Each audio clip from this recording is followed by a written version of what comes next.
The Peltier Fridge is a collaborative project bringing interested people together with the purpose of designing more efficient, more modular home refrigerator and cooling box designs.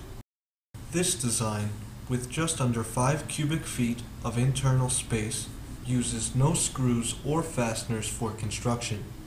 The airtight shell of hardboard and insulation is held together by construction sealant along its beveled edges. A slide-to-remove back panel allows electronics to be concealed inside the box while remaining easily accessible. Electronic components are fully insulated from damaging temperatures. Cooling is achieved by drawing a wide breadth of air into a vent system. Air is drawn through the blades of a standard heatsink, which is being chilled by a Peltier transducer.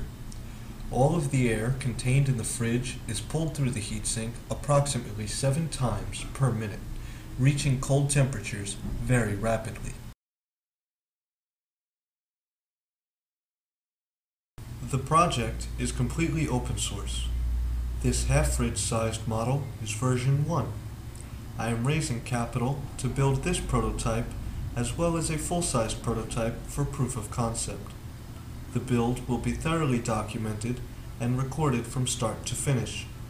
More importantly, I will build a community resource for developing open source refrigerators, eliminating a wasteful expense both in purchase price and utilities. Please help me in open sourcing our most important home appliance.